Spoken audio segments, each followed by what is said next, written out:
આજે આપણે બનાવીશું બધાનો ફેવરિટ અને ઝટપટ બની જાય તેવો રવાનો હાંડવો. પહેલાં ઇન્ગ્રીડિયન્ટ્સ જોઈ લઈએ આપણે. 1 કપ રવો છે, તેની સાથે આપણે 1 કપ દહીં લેશું. બહુ ખાટું નહીં અને બહુ મોડું નહીં તેવું લેવાનું. બધું મિક્સ કરી લઈએ. મને હજી થોડું પાણી એડ કરીશ. રવો પલળી જાય એટલું થોડું પાણી એડ કરવાનું. અડધો કપ જેટલું પાણી એડ કરી દઈશું.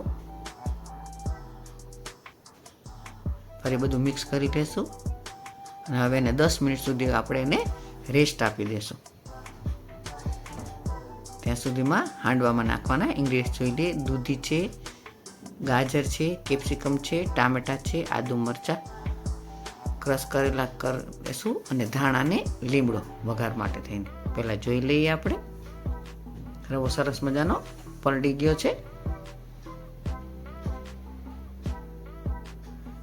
હવે એમાં થોડું હજી પાણી એડ કરીશ, એટલે થોડું આપણે એના બેટર ખીરા જેવું આપણે એને તૈયાર કરશું. બધું મિક્સ કરી લઈએ. તમે જોઈ શકો છો આવી રીતની મિક્સ કરવાનું, આવી રીતનું ઢીલું રાખવાનું. હવે આપણે એમાં એડ કરશું દૂધીને છીણી લીધી હતી મેં. છીણેલી દૂધી એડ કરશું, છીણેલું ગાજર એડ કરશું અને ઝીણું સમારેલું ટમેટું પણ એડ કરશું. કેપ્સિકમ પણ એડ કરશું, જે અડધું ઝીણું સમાર્યું હતું એ. હવે આદુ મરચાં ક્રશ કરેલા એડ કરશું. આમાં મેં લસણ નથી નાખ્યું. તમારે લસણ નાખવું હોય તો પણ તમે નાખી શકો છો. હવે ફરી બધું મિક્સ કરી લેશું. હજી થોડા ધાણા એડ કરી દઈશું. ફરી બધું હલાવી લેશું. હજી થોડું મને ઘટ્ટ લાગે છે એટલે થોડું પાણી એડ કરીશ. ફરી બધું મિક્સ કરી લઈ. આપણું બેટર તૈયાર થઈ ગયું છે. હવે એમાં વઘાર કરશું. 1.5 ચમચી તેલ લીધું છે. 1 ચમચી રાઈ એડ કરશું. અડધી ચમચી જીરું એડ કરશું. સૂકા લાલ મરચાં એડ કરશું. અડધી ચમચી હિંગ એડ કરશું અને 8 થી 10 કડી પત્તા એડ કરશું. હવે વઘાર આપણો હાંડવામાં રેડી દેશું અને ફરી બધું મિક્સ કરી લઈશું. એકદમ હલાવી લેવાનું છે એને. હવે આમાં આપણે તમે જોઈ શકો છો આપણું બેટર તૈયાર છે. અને એક પેન લેશું અને એને ગ્રીસ કરી લેશું. હવે અડધી ચમચી લીધો છે ઈનો. ઉપર થોડું પાણી એડ કરશું એટલે એક્ટિવ થઈ જાય ઈનો અને ફરી એકદમ હલાવી લેશું.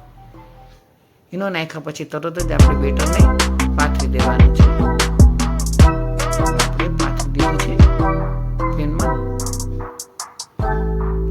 ઉપરથી આપણે લાલ મરચું પાવડર સ્પ્રિંકલ કરીશું અને 10 થી 15 મિનિટ સુધી એને મીડિયમ આંચે ઢાંકી દેશું. જોઈ લઈએ. થોડો ઉઠલાવી લઈએ આપણે અને હવે પલટાવી લેશું. આવી રીતે પલટાવી લેવાનો અને બીજી બાજુ પણ આપણે એને ક્રિસ્પી કરી લેશું. ફરી 10 મિનિટ રહેવા દઈશું. જોઈ લઈએ ફરી. આપણો હાંડવો હવે તૈયાર છે. આ હાંડવો એકદમ ક્વિક બની જાય છે, ઝટપટ બની જાય છે. તમે છોકરાઓને ડબ્બામાં પણ આપી શકો છો. સાંજના ડિનરમાં જો તમે લાઇટ લેતા હો તો એકદમ બેસ્ટ ઓપ્શન છે. પ્લેટમાં લઈ લેશું અને આપણે કટ કરી લઈશું. શરીર પેટમાં લઈ લીધો છે હાંડવો. કોપરાની ચટણી અને સોસ સાથે સર્વ કરશું. તૈયાર છે આપણો ક્વિક બની જાય તેવો ઝટપટ બને અને સ્વાદમાં